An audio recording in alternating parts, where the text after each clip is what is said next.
today's topic is immunoprotective role of vitamin D in COVID-19.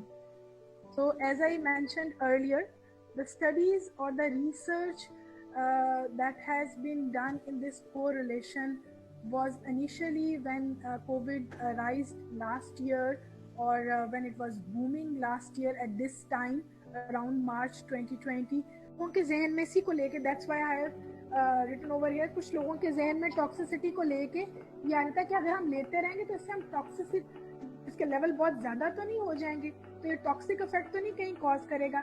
So actually vitamin D toxicity is very very rare, बहुत rare है vitamin D की toxicity, ये इतनी common नहीं है.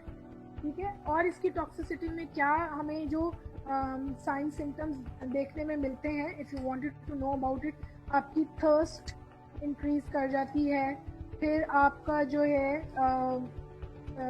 You start feeling fatigue feel होना शुरू हो जाती है. It can affect your kidneys as well, muscular pain feel होती है, anorexia, headache, increased urination. These are some of the symptoms of vitamin D toxicity. Again, this is very rare. I want to emphasize and stress onto that it is very very rare, but when it happens, it can cause these symptoms and it can affect your kidneys as well. Now let's see what vitamin D dual action है, जिसको हम कहते हैं कि vitamin D का क्या response होता है. या अगर आप देखें इसको तो very first what you can see is that is written that vitamin D an immunomodulator. ठीक है. हम कहते हैं ना कि विटामिन डी हमारे इम्यून सिस्टम को बूस्ट करता है. It is very important for our immune system. It is an immunomodulator of our system, our body.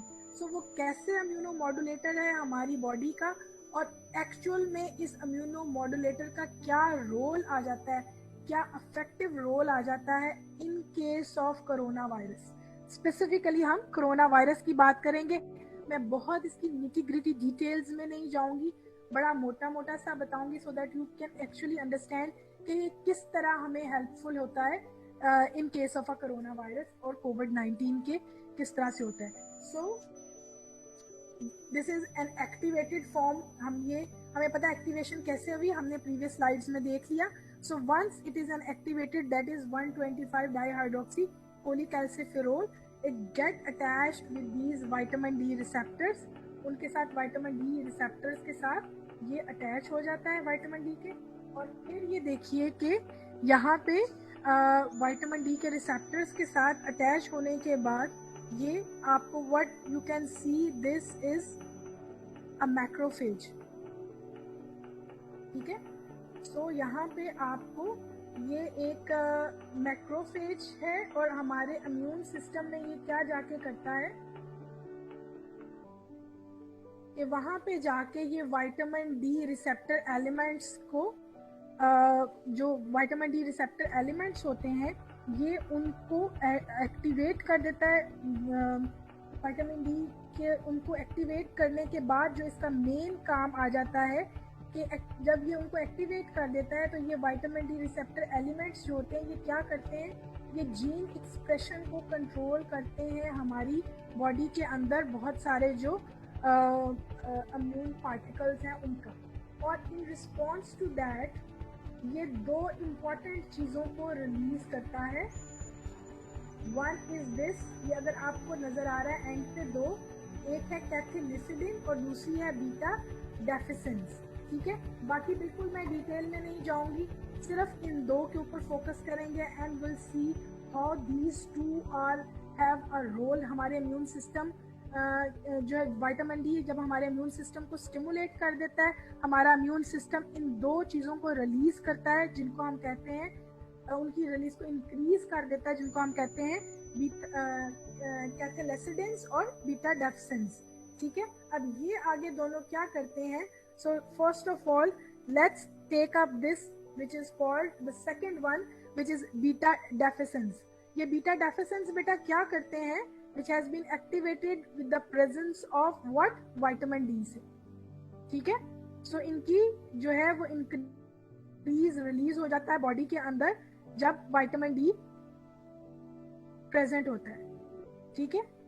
तो बीटा डेफिसेंस क्या करता है? बीटा जो डेफिसेंस है एक्चुअली ये वायरस जो है उसकी, सो दिस इज वायरस और ये इसके बाहर है, इसकी जो हम जिनको हम कहते हैं कि ये प्रोटीन्स हैं, और ये इसके इर्द गिर्द क्या आपको नजर आ रहा होता है? एक इन्वेलप होता है। This is called as viral envelope. अब ये जो वायरल इन्वेलप होता है ये बिल्कुल फॉस्फोलिपिड से बना, जैसे हमारी सेल मेम्ब्रेन फॉस्फोलिपिड से बनी होती है, इसी तरह ये वायरल इन्वेलप फॉस्फोलिपिड से बना होता है। बीटा डेफिशिएंट क्या करता है एक्चुअली, जैसे हम पंच करते हैं ना किसी को, इसी तरह वो इस मेम्ब्रेन के अंदर पंच करके होल्स बना देता है, जिसकी ये one of the example is this corona virus.